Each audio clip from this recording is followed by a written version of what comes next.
జై శ్రీమన్నారాయణ. అన్నప్రాశన.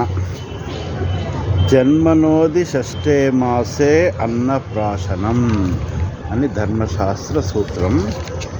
శిశువునకు మొట్టమొదటిసారిగా అన్నం తినిపించటం నవాన్నపాశనం లేక అన్నప్రాశన. ఈ సంస్కారం వలన శిశువుకు నోటిలో ప్రవేశించిన మాలిన్యాలు కలుగజేసే దోషాలు పోతాయి. మగ శిశువుకు 6, 8, 10, 12వ మాసంలో, ఆడ శిశువుకైతే 5, 7, 9, 11 మాసంలో ఈ సంస్కారం చేస్తారు. అనగా మగ శిశువుకు 6వ మాసం నుండి ఏదేని సరి మాసంలో, ఆడ శిశువుకు 5వ మాసం నుండి ఏదేని బేసి మాసంలో అన్నప్రాశన చేయాలి. అన్నమే సమస్త జీవరక్షకం. అన్నానికి పతి సూర్యుడు. సూర్యుడు అన్నమును శుభమును ఈ శిశువునకు ఇచ్చుగాక అనే అర్థం గల మంత్రంతో సూర్యుడిని ప్రార్థించి అన్నప్రాశన చేస్తారు.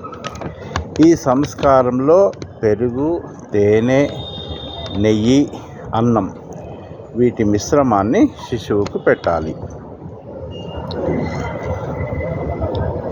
అన్నప్రాశన వల్ల బ్రహ్మచర్యం, బలం, ఆయువు, అంతఃకరణ శుద్ధి కలుగుతాయని నమ్మకం.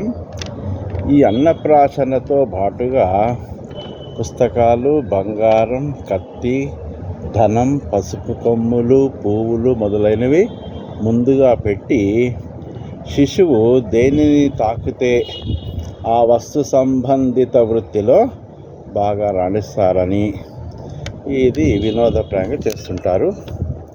మంచి తిథులు విధియ, తదియ, పంచమి, సప్తమి, దశమి, త్రయోదశి తిథులు మంచివి. సోమ, బుధ, గురు, శుక్రవారాలు మంచివి. అశ్విని, మృగశిర, పునర్వసు, పుష్యమి, హస్త, స్వాతి, అనురాధ, శ్రవణం, ధనిష్ట, శతభిషం, ఉత్తరాత్రేయం శుభ నక్షత్రాలు. ఇక లగ్నం వృషభ, మిథున, కన్య, కర్కాటక, ధనుర్, మీన లగ్నాలు మంచివి. అయితే శిశువుకు తారాబలం, చంద్రబలం చూడాలి. జన్మరాశికి అష్టమ రాశి లగ్నం కాకూడదు.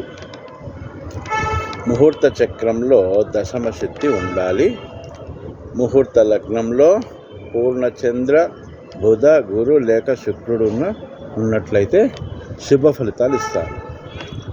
అన్నప్రాశన మేనమామ కానీ, తాత కానీ, తాత అంటే తండ్రికి తండ్రి కానీ చేసే ఆచారం కొన్ని ప్రాంతాల్లో ఉంది.